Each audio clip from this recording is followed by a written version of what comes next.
walking down Lordship Lane, dressed in a Stetson cloak, jumping on the London-bound Bruce Grove train, heading for the city smoke. A fearless man with a guitar in his hand, you could hear it in the songs they sang. A friend so true, he stuck like glue to every member of that Libertines gang. Dressed like an old-time cowboy with swagger, that was the man that he was. Hair like Dylan and a voice like Jack that he was. That's the man that he was. Loving cowboy,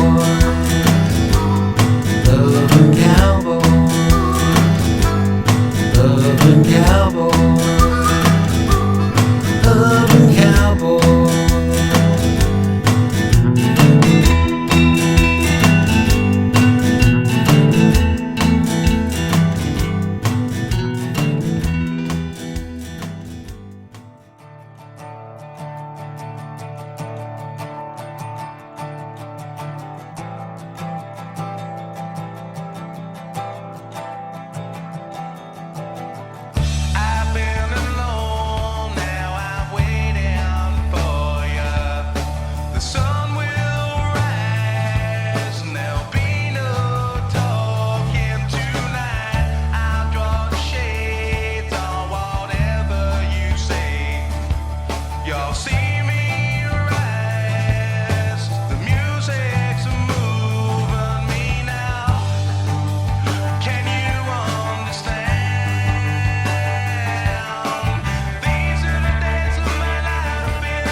We begin here in Bounds Green, North London, where on the 7th of June 1981, Alan William Patrick Wass was born almost directly opposite this public house. He grew up here with mother Angela and father Christopher. Alan had two older sisters, Caroline and Mandy, as well as younger twin sisters, Alison and Vanessa. Alan attended the local primary school and then later St Ignatius Catholic Senior School in Turkey Street, Enfield. This is where Alan met both his friend Daniel and Azundo. Alan's first influences were Oasis, The Verve, and in particular Nick McCabe. And Alan's first band, which included his friend Daniel on drums, would cover their songs as well as other bands of the time. Alan was almost an obsessive Oasis and in particular Liam Gallagher fan, and he would often travel up to Liam's house in the hopes of meeting him and getting to chat and securing that all-important autograph. One day, whilst Alan was waiting outside the house, Liam emerged with another gentleman and walked off down the road towards the pub. Alan shyly followed both of them and then waited patiently outside the pub, when the unknown gentleman suddenly appeared and he was set upon by some local lads. Without hesitation, Alan ran over and picked up a bottle, smashed it and shouted at the mob. With that, the youths ran off, and the gentleman thanked Alan and took him into the pub, where he told Liam all about it. Alan secured more than just a chat and an autograph that day. He got to meet his idol Liam, and as a thank you for being a hero, he was given two designer left-hand jackets, designed by Massimo Osti, who was also famous for the Stone Island brand. The guy he had saved was Brian Cannon. He was the famous graphic designer who was responsible for the Oasis logo as well as numerous album covers for bands. He told Brian all about his band, and Brian secured Alan later some work experience at his microdot company. Alan immediately left the covers band and set up his own band and called it, yep, you've guessed it, Left Hand. The original Left Hand was a three-piece lineup consisting of Alan on guitar, Daniel on drums and an older guy called Steve on bass. This band concentrated solely on Alan's original compositions. Alan would by this time be experimenting with writing his own tunes that consisted of him layering lots of different guitar parts drenched in guitar effects to form long, intricate, trippy jams that were truly mind-blowing. A cassette tape from roughly 1998 to 99 exists of this and is a closely guarded treasure of Daniel's, which I hope one day I'm able to persuade him to trust it to be digitised and shared. This is the time that everyone I've spoken to tells me that Alan really excelled as a guitarist. Around this time singers were auditioned, but none were deemed as suitable, and therefore they continued as a three-piece until Daniel left the band for university in early 2001. Daniel's stint at university was quite brief, and he returned later on that year, and Azondu, a local lad from Edmonton who was also Alan's friend at St Ignatius School, was now part of Alan's band. Daniel stepped back in as drummer for Left Hand, and by now both Alan and Azondu were writing songs together.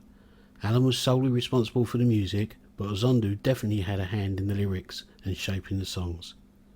By now, Alan's writing was really taking off, and between him and Azondu, they were writing quite a few songs, and great songs they were too. Steve, the bass player, being somewhat 10 years older than the other members, was soon replaced with Joe Curran, who Alan and Azondu had met at a party in Ladbroke Grove. The song Blue Skies that you heard at the start of this programme is the only song that was recorded during this period, and it was recorded at the Mayfair Studios where Alan was working as a sound engineer. Daniel remembers he was unhappy during those early days, sticking with set tunes and wrestled with this newfound structure, and he desperately missed the days of just jamming, and so he decided, although very amicably, to leave Left Hand for the second time. This is when Azondu's younger sister Neka introduced Azondu to a 16-year-old drummer called Ben Jackson, who was a close friend of hers from college. So by the end of 2001, the main Left Hand band was fully formed, and this incarnation that you see in this black and white photo are what many recognise as the original Left Hand.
Left Hand based themselves in an office block on Seven Sisters Road, which also housed a pirate radio station, and it was here that they would meet each week for a rehearsal and then go on to a little Irish pub opposite, and soon they had 5 original songs to their set that they would play at various venues around Highgate, Islington and Finsbury Park.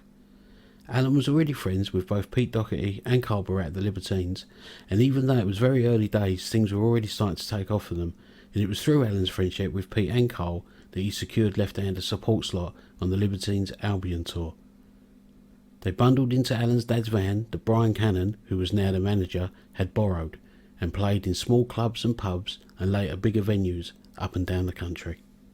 She's got that look in her eye. She's got that look in her eye. She's got that look in her eye that can pass me by. It's the beauties in her stare. It's an unnerving glare. She walks around town, smiling on her face. Walks around like town. What a disgrace. No one knows what she's saying. And that's a game she's playing. What's a game you're playing? Whoa!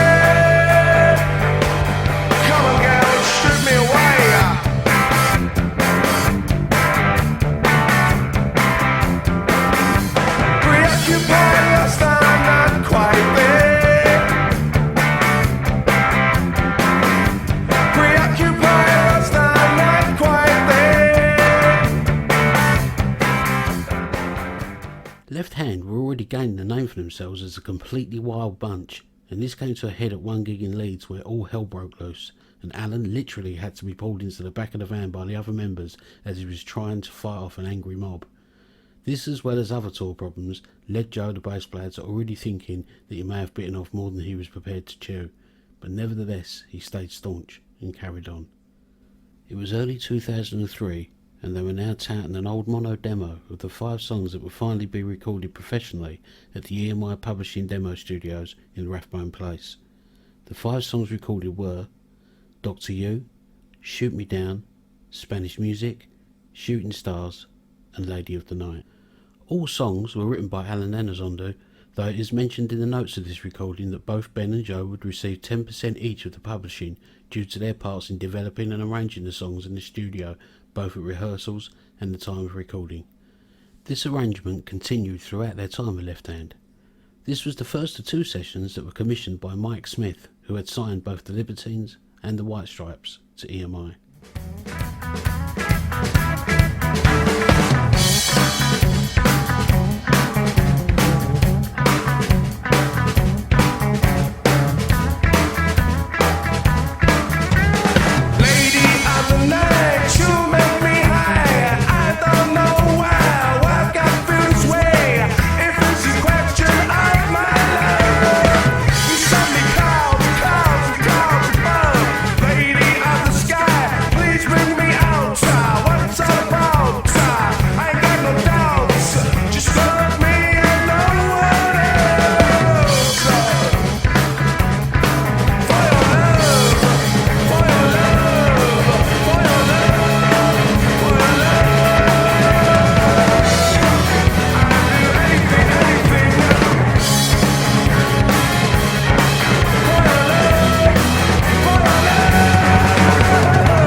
Received some great reviews, and I promised great things, as you can see here on this press release. Gigs were coming fast and furious, and the band were by now building up quite a following of their own, so much so that the Libertines were starting to cut short Left Hand's set, as some of the members felt they were starting to build the crowd into too much of a frenzy before the Libertines were taking the stage. It is also remembered that towards the end of Left Hand's set, people would often invade the stage and snatch the microphone and join in and stage dive, and this was seen as a touch of the green-eyed monster, and a deliberate attempt to not allow them to steal the limelight from himself and the soon-to-follow Libertine set.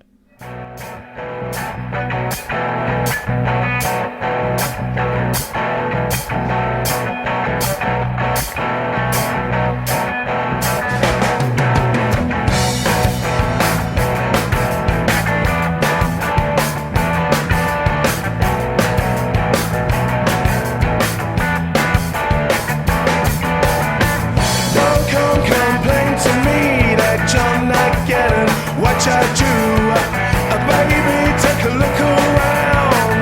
I'm in the same boat.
think it's fair to add that amongst the great reviews, Left Hand were also receiving comments about the entourage that would follow them to gigs. They were a feisty and rowdy bunch to say the least, and were at times prone to outbursts of violence that would often be mentioned on the chat threads on the Libertines forum.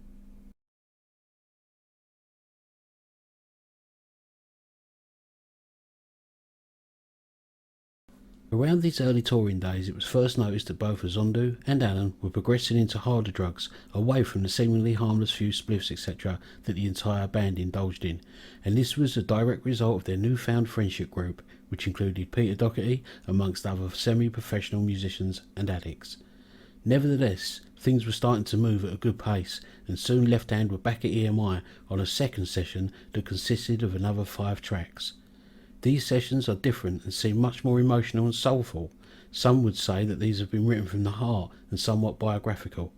The recording consists of a very early cut of Hard Times No Sunshine, an absolute heart-wrenching Kiss Tomorrow Goodbye, the soulful Rivers Deep, and an absolute banger of a tune called Abracadabra.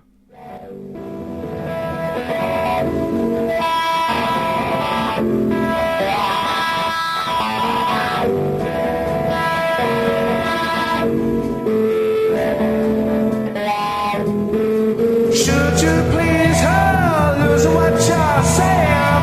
Babe, I've been loving you too long. If Charlie's playing, you lose what you're saying. Babe, I've been loving you. Babe, I'm still loving you.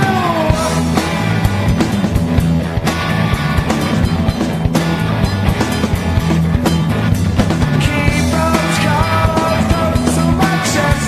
Take a penny from the guy, £1 from the rest. I'm walking over. I am the magic man. Should you please her, lose what you're saying? Babe, I'm still loving you too long.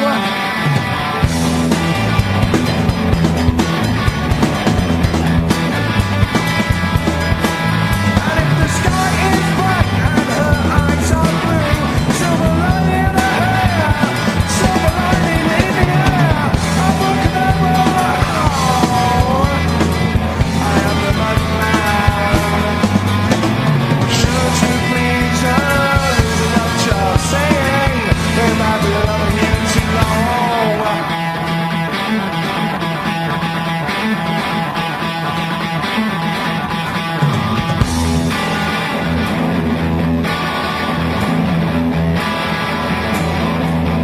Where do you want to be?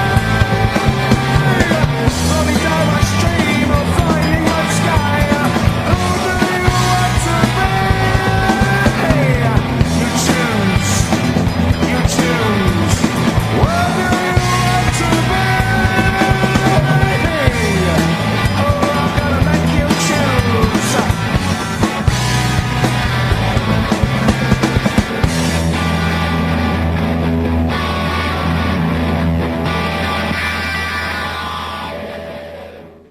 This was definitely what the band considered to be the peak of their success, and it's noted by many people that Alan's unique and creative guitar playing was at its best and most interesting. But sadly, Alan and Azondu's lifestyle was really starting to put a strain on the group as a whole. They would seldom attend rehearsals and had both stopped writing any new songs, and the band thought that even though word was still spreading and they had serious interest in being signed, looking back it's agreed that this is where it was all sadly starting to fall apart. Left Hand played numerous gigs on what was known as London's famous live circuit, and even for Mick Jones' Christmas show, where the likes of Chris Martin and Gwyneth Paltrow were among the guests. It was around this time that Alan was earning a few extra quid as a session guitarist for both Psalm East West Studio and EMI Demo Studio in Rathbone Place. They were voted multiple times as Best Unsigned Band, Unsigned Band of the Week, and even won Best Unsigned Single for Dr. You on multiple radio stations. All of this, as well as being featured and being written about many times in the NME, still couldn't prevent both Alan and Azondu being stuck into the destructive lifestyle and scene that was now a massive part of the music machine surrounding them at the time. Left Hand played showcase gigs for both Sony and Rough Trade, and it was the events of this Rough Trade showcase gig that really put the nail in Left Hand's coffin. Brian Cannon had set up the showcase gig, and the guests were very important A&R personnel, which included Jeff Travis from Rough Trade. The bands were all set to give their all, but Alan and Zondu swaggered in late and half cut. This put an obvious strain on the group members, and during their performance a full glass ashtray was thrown, and it hit, of all people, the wife of Jeff Travis. To say this marred the gig would be a massive understatement, and Left Hand were more or less told then that they would never be signed. In the light of this and more, Joe decided it was time to leave the band, as he felt it had now become unworkable, and this made Ben Jackson's next decision so much easier to make, and in the latter part of 2003, Ben also decided to leave the band and attend university. This was such a shame, as Left Hand were now known to be a very accomplished musical act in their own right, as whilst the Libertines were still trying to find their sound and were transitioning from the music hall type ditties to their more implied stroke sounding era, Left Hand already had their sound, power and swagger in abundance, and really brought the house down at every show.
This also marked the end of the road for Brian Cannon.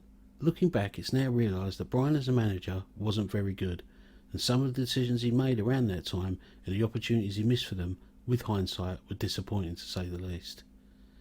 Nevertheless, Brian on the whole has been described as a nice bloke who really did believe in the group, and definitely Alan as an individual.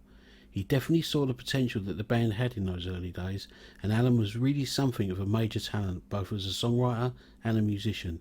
He would often play multiple instruments in the studio and had very clear visions of how he wanted the songs to sound. Alan's talents solely as an instrumentalist are often overlooked, as he himself takes a back seat live and comes across very much as just another member of Left Hand.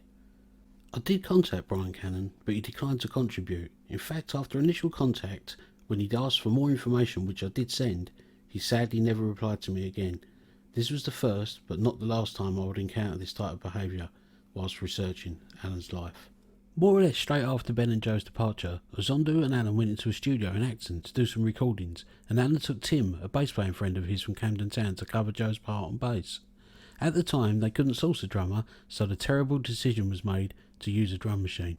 This, as well as other issues, resulted in some quite poor recordings of She's So Bad, I Don't Belong, Bottle It Up To Go, and a very rare rendition of Serves You Right To Suffer, titled at this time as Outside My Mind, sung by Zondu in a strange American accent that lends itself to a more West Country drawn-out whine.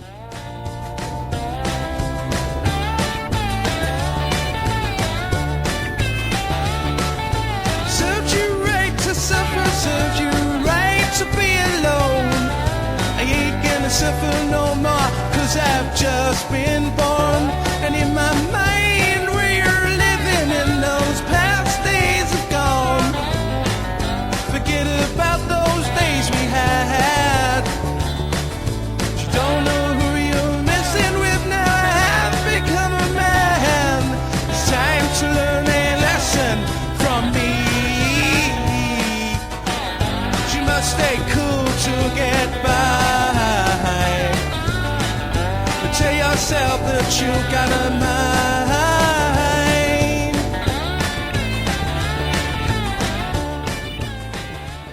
It's around this time that Alan secures a support slot for Left Hand for the upcoming Libertines show at the Brixton Academy.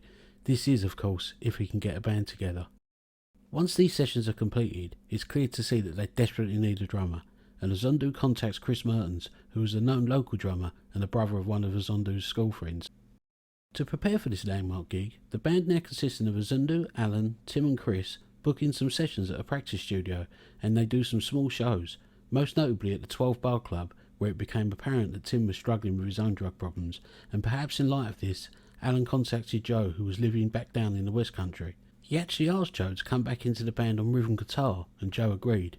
This, it was thought, would give the band a much bigger sound, as Joe was an accomplished guitar player, as well as having a backup bass player. There is a recording of the band in the rehearsal studios, practicing where Joe is actually playing lead guitar.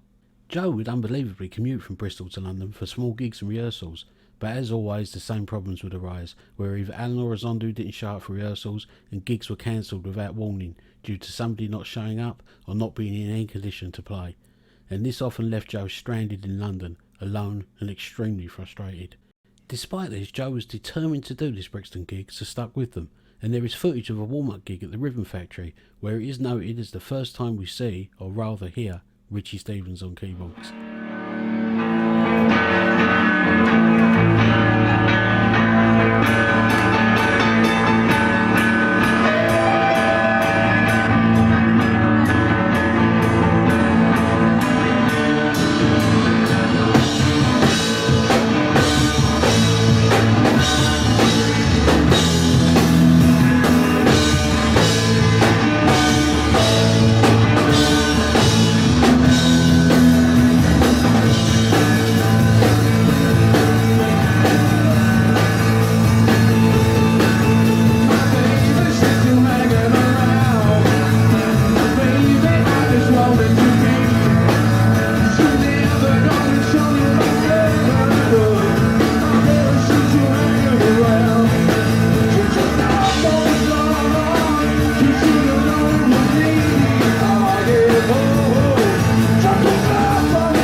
Richie Stephens is a phenomenal pianist and was recruited into Left Hand by a very close friend of Alan's called Sean O'Donnell after he saw him performing in a club on the Holloway Road. Sean was a lifelong friend of Alan's and was very well known and liked by everyone. He is described as a very flamboyant character that would always be around as a roadie and all-round fixer. He was a very capable person and would fiercely protect Alan and the band, providing security for them at gigs, even if this meant him alone. The time finally came for the Brixton show, and it was a massive success, and Left Hand again gained some serious recognition. They also made some great contacts with the likes of Mick Jones and Alan McGee, where it was first discussed that he would like to record a single for his new-founded Pop Tones label. 19 years old and as sweet as she could be, I'm dressed up like a downtown Christmas tree, dancing in a moment, a rock and roll melody. She's a daughter of a well-respected man who taught her how to judge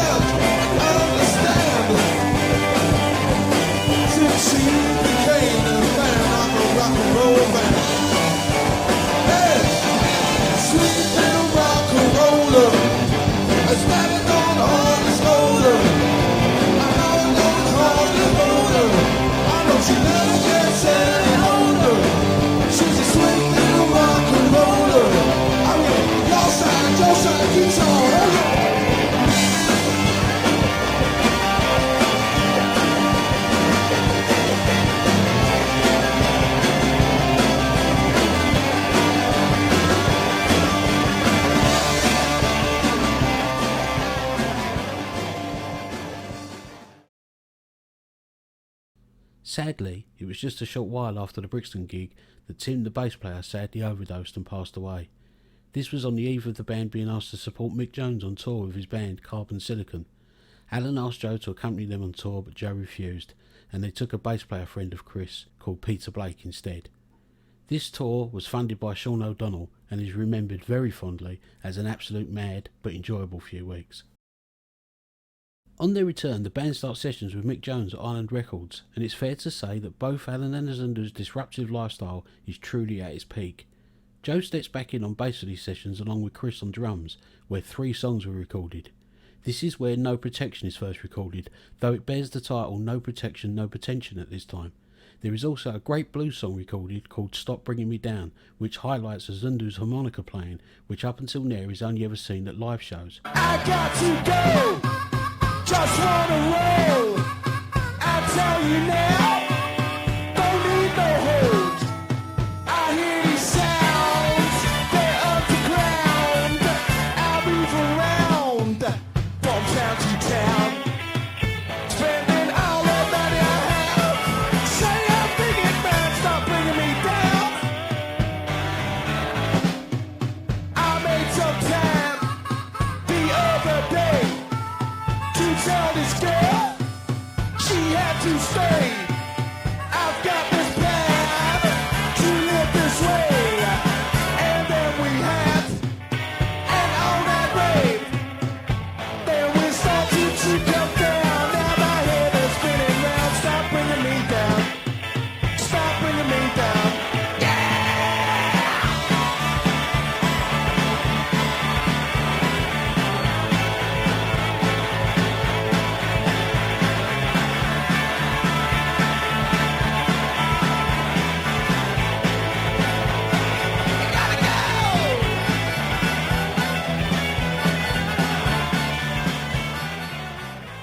Also re-recorded at this session is an older track for the single release requested by Alan McGee.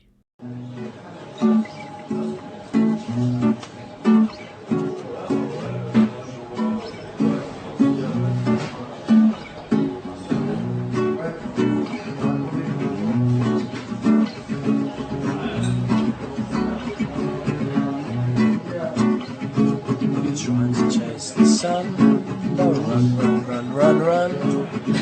It may never come to you, it may never see you through. You're trying to be the one, it's been done. It may never come to you, it may never see you through. Our burning cars, shooting stars, I'm telling you man, I've been to Mars.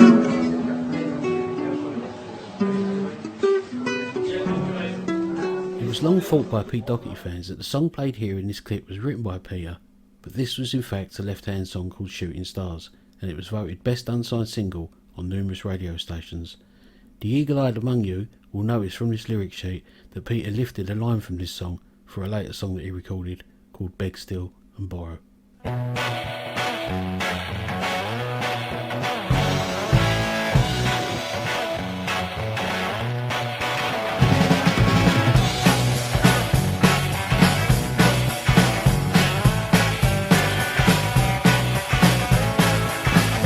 When you're trying to chase the sun, run. It may never come to you. Don't think that you want it to. You're trying to be the one. It's been done. It may never come to you. Don't think that you want it to. Shooting stars, burning cars, all spacemen to Mars. Shooting stars, burning cars, what a life from Mars. Shooting stars, burning cars, all spacemen to Mars. What a life from Mars. Are you still trying to be the one?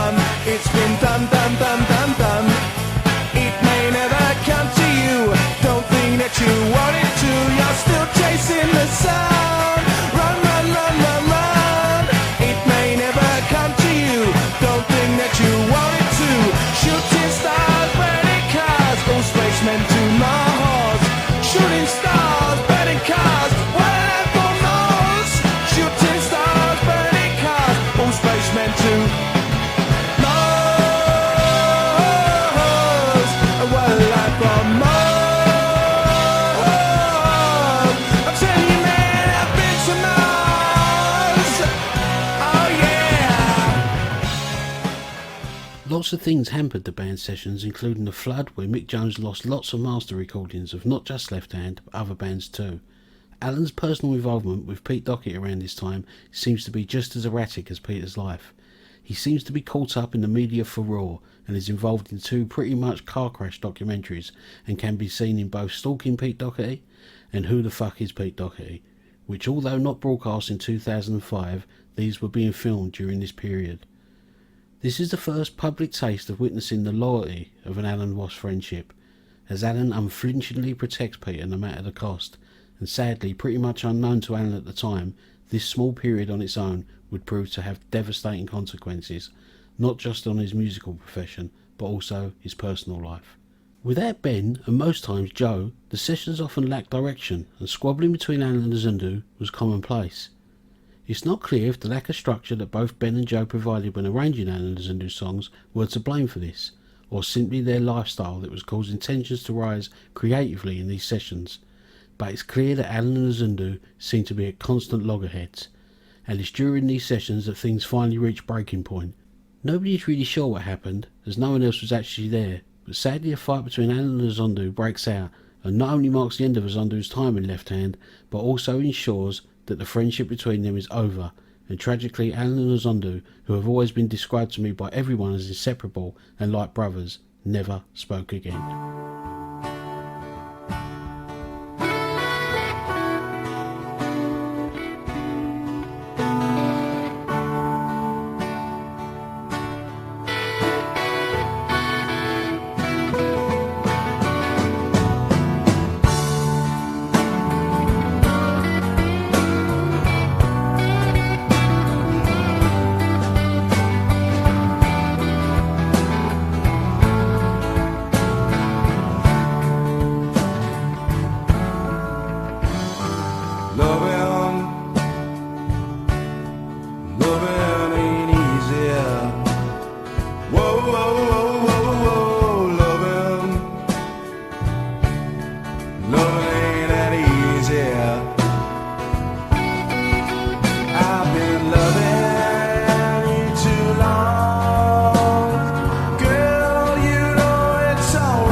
Musically, the band gets a shake-up, and this is where Alan takes over as the vocalist for Left Hand, as well as guitars. Alan puts a halt to the constant line-up changes by asking both Ben Jackson and Joe to return full-time to give it one last shot with the band, and this takes us into the third sessions at EMI Demo Studio. The songs from this session are No Protection, Serves You Right to Suffer, Once Again, and strangely a backing track for Spanish music that was recorded at their last EMI session.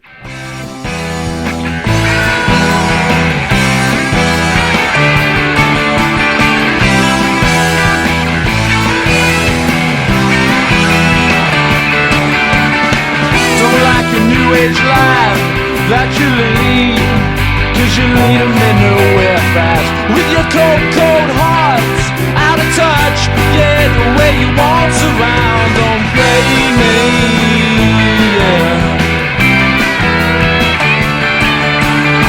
Lolita's in your heart, so young and dangerously involved. I see your lonely eyes where you stay, yeah, in your tombstone sky, and you're craving, slaving, you're leading people on to all housebound, dying, you're crying, secret that they can't see.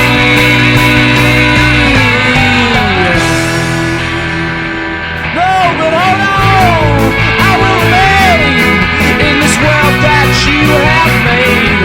So don't ask me how I'll be. I'm still living on in pain and sympathy.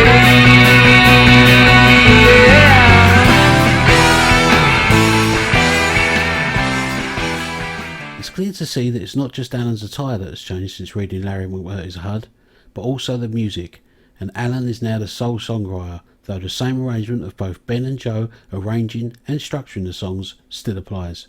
Also noticeable is that Richie Stephens is now very much part of Left Hand. Richie is a fantastic pianist, and he is actually the longest serving musician that played with Alan, from this time right up until Alan's sad death 10 years later.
Left Hand again play various gigs in and around London, and through Alan's friendship with Pete Doherty, he secures the band regular support gigs with Baby Shambles.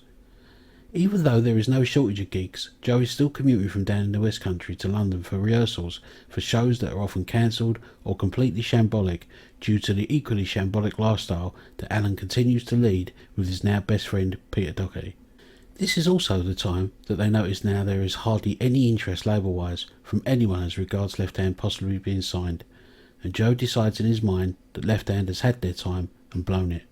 He exits the band again, and this time it's permanent.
Ben also feels a bit like this but decides to stay with the band, but is by now also pursuing a career as an engineer for EMI.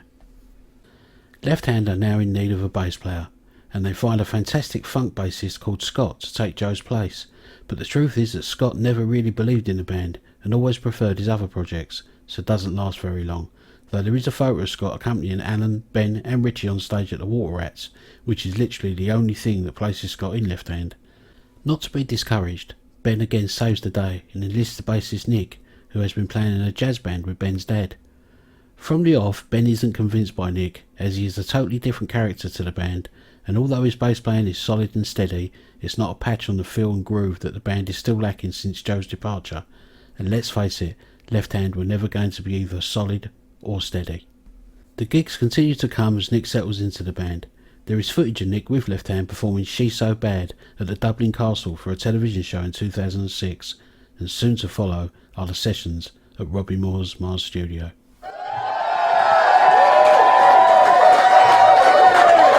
I apologise for the slight delay this evening, but before we get to the main event, we've got a superb support band. I want you guys to start the applause now. If you've done, start your clapping and cheering.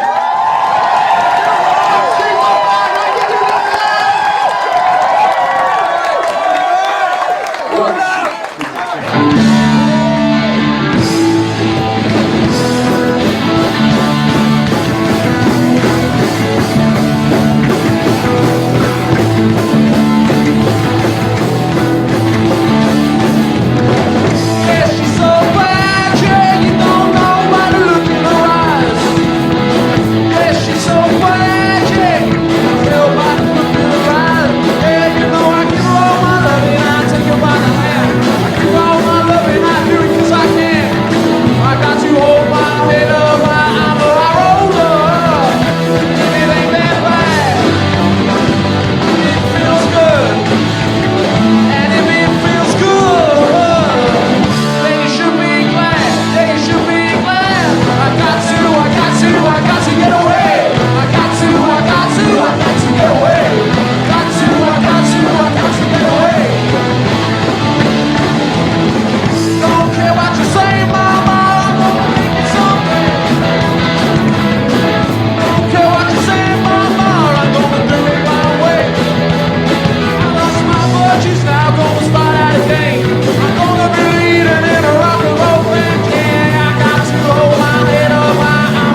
Robbie Moore's Mars Studios sits on Osborne Street at the bottom of East London's Brick Lane.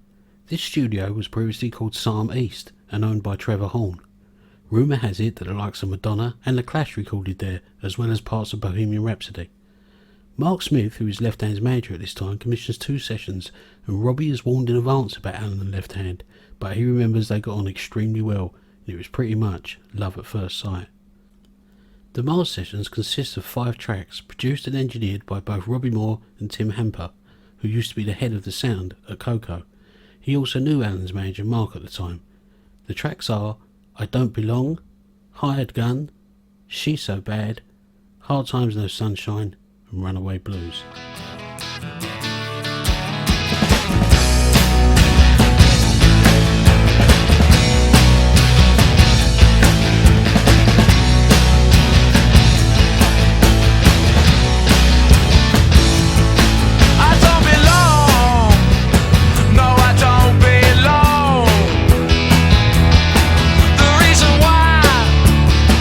Society has been poisoned. I hate those dudes who hang around and they talk behind my back. They're all stupidly deluded, and I think that is a plain fact, Jack. Well, it's a foregone conclusion, love's an balance ratio. Yeah, I'm looking out through my window. I see some cyclops trying to freeload me.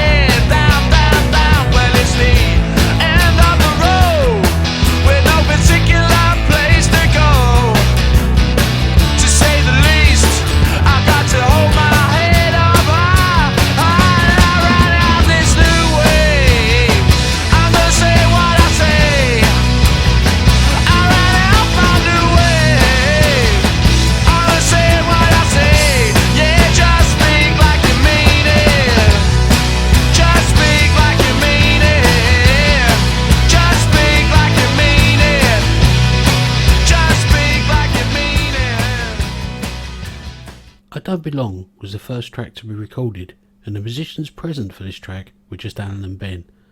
Alan played guitars and bass, and both Robbie and Alan did some piano.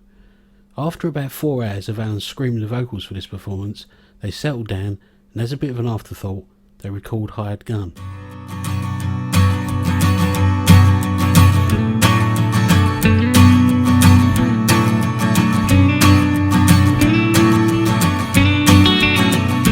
Well, from Houston to New Orleans to the Badlands way out west, a high right in anywhere beneath the sun.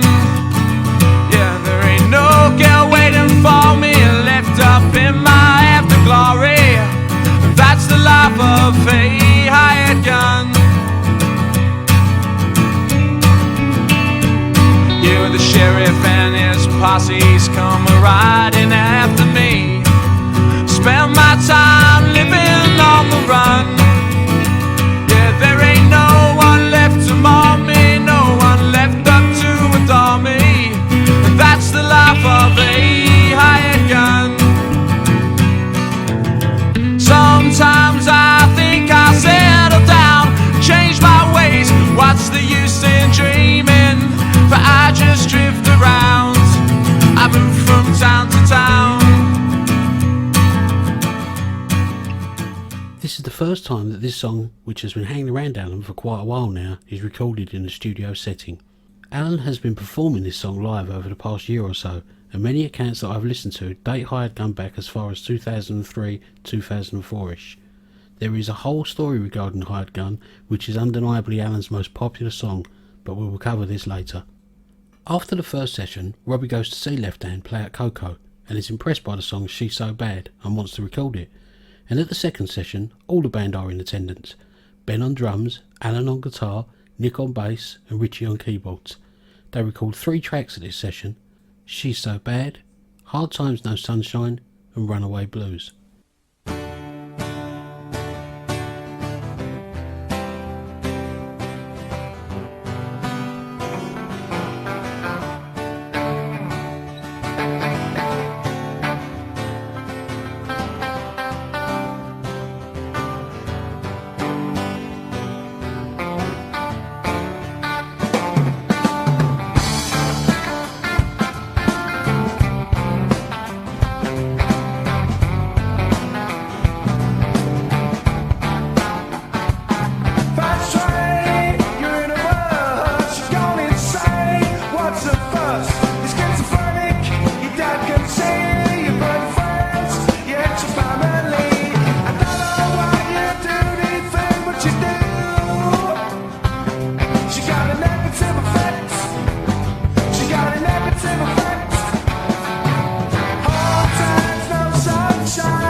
You burn your friends, where's your family? I don't know why y'all doing these things that you do. You got a negative effect, you're gonna need some kind of special effects. Hard times, no sunshine, boy you've got it bad. Hard times, no sunshine. Hard times, no sunshine today. Living in the city ain't easy. When all I need is your teenage love and a sea town that's gonna please me.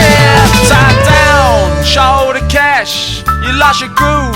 Step on the gas, and it's apparent your life's a mess. You're too drunk to pass the test. I don't know why y'all doing these things that you do. It's clear to hear that the dynamic has changed considerably, and that these tracks are powerful, fresh and polished. Robbie has clearly proved himself and has produced some of the best sounding Left Hand recordings for such a long time. It was directly after the second session was completed that Alan asked Robbie to join the band as a bassist to replace Nick. This was agreed with the rest of the band, as it was felt that Alan's songs were now in need of a boost, as Alan, who is by now an absolute phenomenal songwriter, had started to become very sure of his music, but in stark contrast was seemingly relying heavily on both Peter Doherty's influence and direction. Left Hand continued gigging through the rest of 2006, and there is a recording of them all at the Rhythm Factory where they perform a great set consisting of I Don't Belong, Runaway Blues, Serves You Right to Suffer, Hired Gun, Hard Time No Sunshine and No Protection. Good evening everybody. Thank you, we're called Left Hand. Yeah, big shout out for General, good friend, yes. Wait! General! This next one's called Runaway Blues. 1, 2, 3, 4.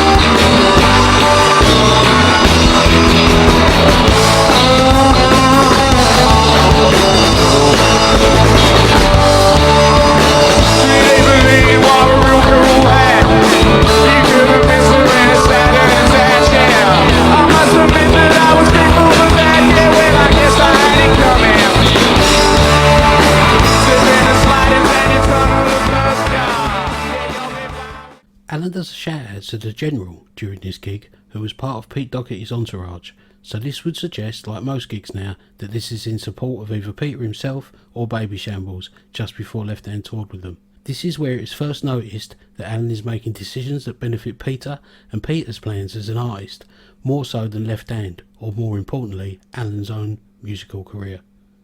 It's early 2007, around April, and during a long weekend in downtime, the band take over the EMI demo studios in Rathbone Place. This is where Ben is now working in-house as an engineer, and Ben both produces and engineers a rehearsal which consists of an early and electrified rendition of Sylvia, and a very early and somewhat shy version of a song he had just recently written and thought to be about his new girlfriend Eliza.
After this rehearsal, Ben both produces and engineers 6 songs: Bottle It Up to Go, Getting By, Getting High, Hired Gun, Once Again, and a version of Serves You Right to Suffer that has a beautiful finger-picking style intro, which was strangely later dropped from the release we all came to know.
He also performs a powerful and beautiful acoustic version of Sylvia.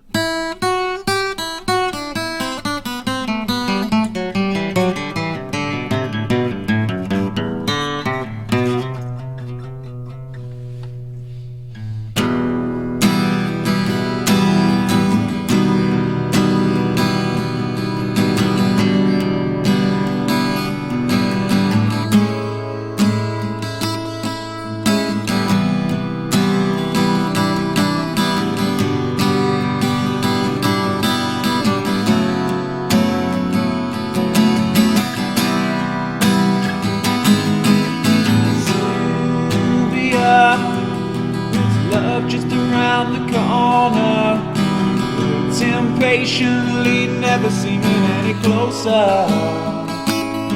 But if I love you, you love me, I don't see the point in hanging around to wait and see. Sylvia, she's only mother's daughter, dressed in rags from head to toe. I see shadows by her side. And if I love you, what is what will never be. And I don't see the point in hanging round to wait and see. So come on, baby, baby, let the good times roll. So come on, baby, baby, let the good times roll. Hey, hey, what can I say? I got a woman, she's coming my way. I said, hey, hey, just to let you know, I got a woman and I can't let go. I can't let go. This was recorded in by then an empty studio with just Ben and Alan present. Present during these recordings are Alan, for the first time Jackson Scott on guitars, Robbie on bass, Richie on keyboards and Ben on drums. These rehearsals are remembered very fondly, but unknown to them at the time, this is sadly the last time Left Hand would ever record professionally together. This is almost incomprehensible, as not only do these last set recordings show how accomplished Alan is as a songwriter, they also show how accomplished the band's sound has become, and this is captured beautifully by both Ben and Robbie's productions.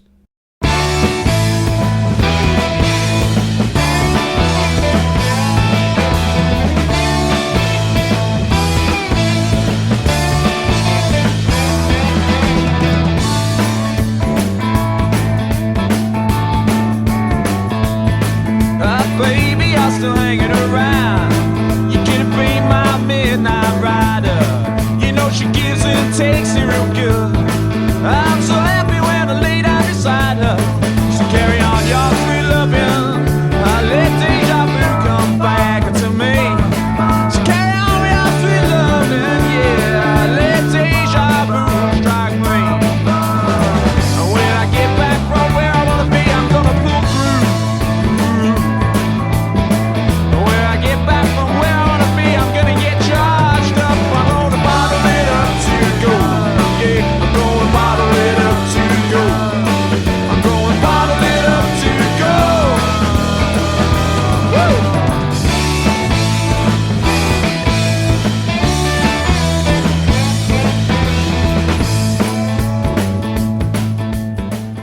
lifestyle that is now surrounding the band is proving to be getting a little too much. Everyone is growing weary of the relentless touring and gigging that is seemingly getting the band nowhere, and Alan's fierce loyalty to Peter is not shared by the rest of the band, and they feel Alan is seriously selling himself short by just relentlessly relying on being Peter and Baby Shamble's support act, both with Left Hand and now solo, as nearly every single Peter Doherty solo performance around this time and for the rest of Alan's life would consist of Alan Watts performing either before, during, after, or all three. Jackson Scott is the first to leave and decides to give himself some space and also pursue his own career. His style is really completely different to what Alan is writing and is much more jazz orientated, and Jackson, though a great guitarist, his style is also very different, as he is essentially a fantastic flamenco guitarist. This does leave a gap in the band, and Alan is left to fill this gap, which as a guitarist he is more than capable of doing, but sadly again he starts to lack the confidence, and this leads him to sink into some form of depression, and again his demons start to get the better of him.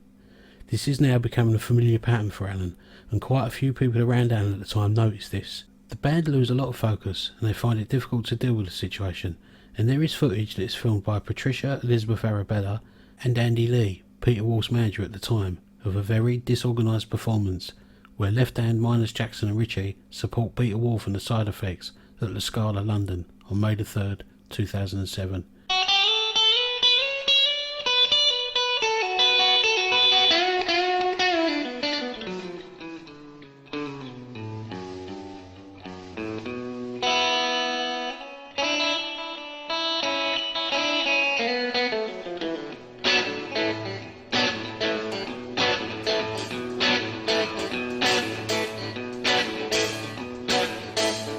We're from Houston to New Orleans to the Badlands way out west.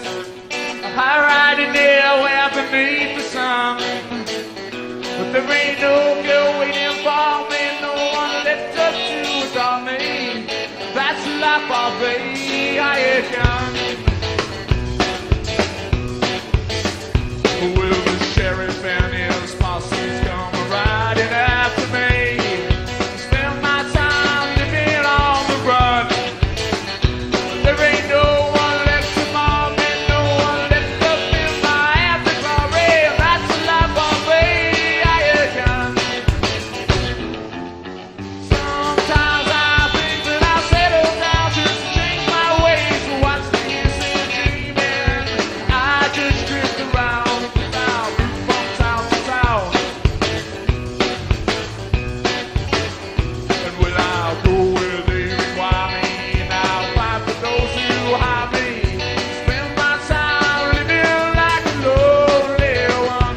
But there ain't no girl waiting for me, and no one left up to mourn me. That's the life of a hired gun. It's a live recording mixed in with some backstage and general footage from Filthy McNasty's, shot some years earlier, which shows Ozondo in some scenes, which would suggest that he is still in the band, but this footage was from years before. This show is not remembered very fondly and is very shambolic. During Hired Gun, Alan seems to lose a lot of focus and drift off into what would normally be a real spacey guitar instrumental that both the band and audience loved, but something is very wrong, and Alan slips quite woefully in and out of tune.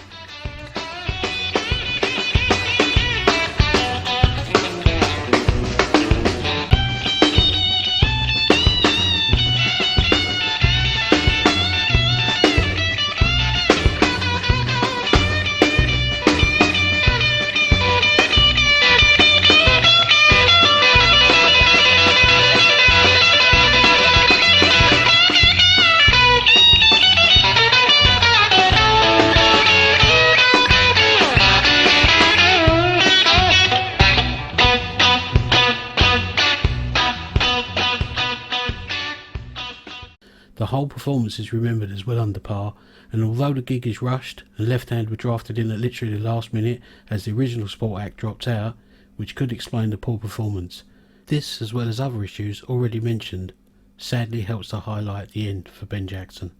Robbie carries on for a while, whilst there seems to be an almost constant stream of musicians coming in and out of the band for gigs and rehearsals, which include a new guitarist by the name of Christian Marr and his bassist Alexi Christo, from the group that they were in at the time called Los Muertos. But Robbie 2 decides to call it a day late 2007, early 2008, and this marks the complete end for Left Hand, but just the beginning for the Lipstick Melodies. 1, 2, 3, 4.